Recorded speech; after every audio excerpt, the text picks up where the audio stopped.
Welcome to Writer's Life, place where we get the sight, sound, smells, taste of my particular writer's life, where you get the truth about the writer's life. Subscribe if you haven't already. Punch the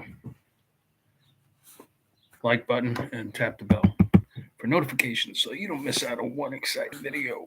How exciting they are. These must make your day. Make your day complete, don't they? So I just read this. I kind of perused it because I knew exactly what I was going to say, but it was like, what motivates these 7 famous writers to write?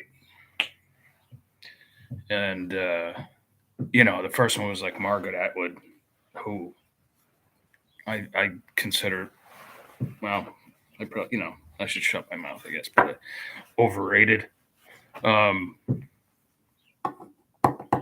One of my writing teachers thought she was God, like the second coming, the third coming, or whatever.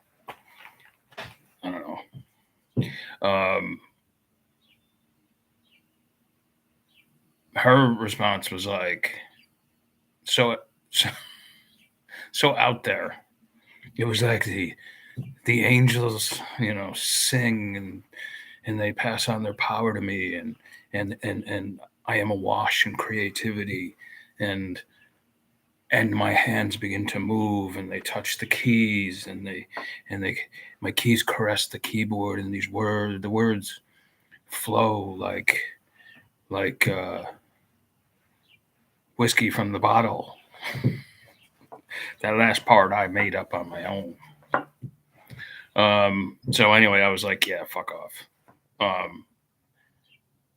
And there were some other writers there I'd never heard of. It was a very woke article, and like they made sure they got like every gender and whatever in there, and I just skipped over some of that stuff. But then they went to Ray Bradbury, and I'm a fan of Ray Bradbury's, the late Ray Bradbury, and he said he was motivated in part like from apocalyptic events, because he was a prisoner of war during the Second World War. And he apparently witnessed the bombing of Dresden. So when he wrote Fahrenheit 459, that inspired that it was the bombing of Dresden that inspired that, that's fair game for motivation, because he's like, this gives me an idea. And Fahrenheit 459 being the temperature of what it would take to burn a book, I guess. Is that right? Correct me if I'm wrong, but I think that's it. Anyway,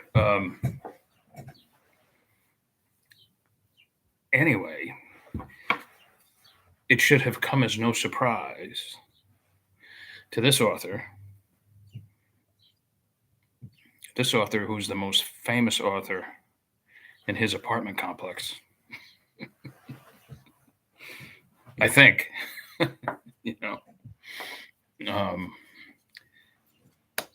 it should come as no surprise that not once did any of these people mention what I consider the primary motivation for writing. And that's fun.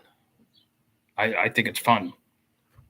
It could be exhausting at times, but then, so I was playing football or lifting weights or standing out in the hot sun with a fly rod or skiing all day till your legs are like rubber.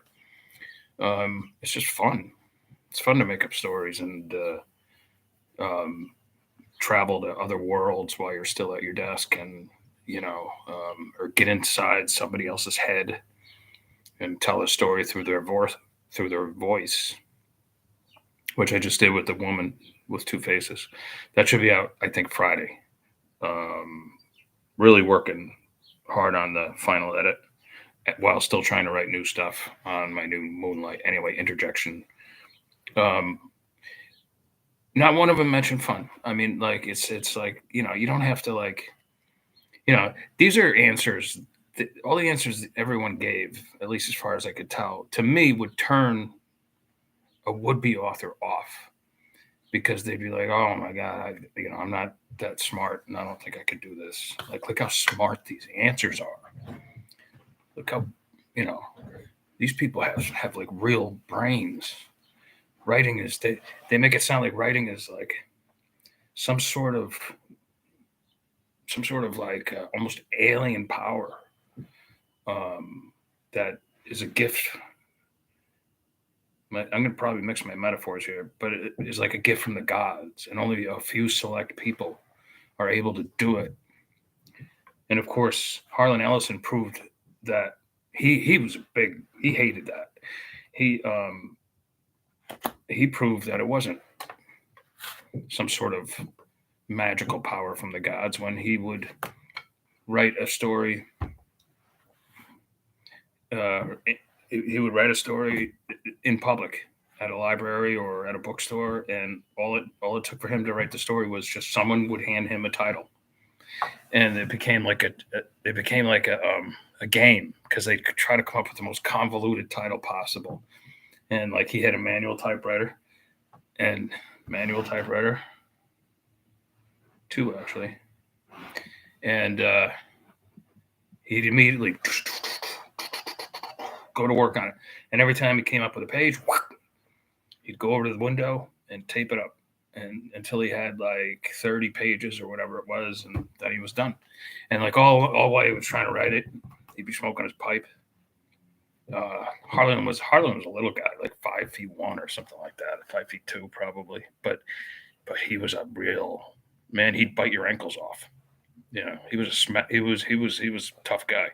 But anyway, but people would try to like, distract him and stuff while he was doing it. He was like, "Fuck you,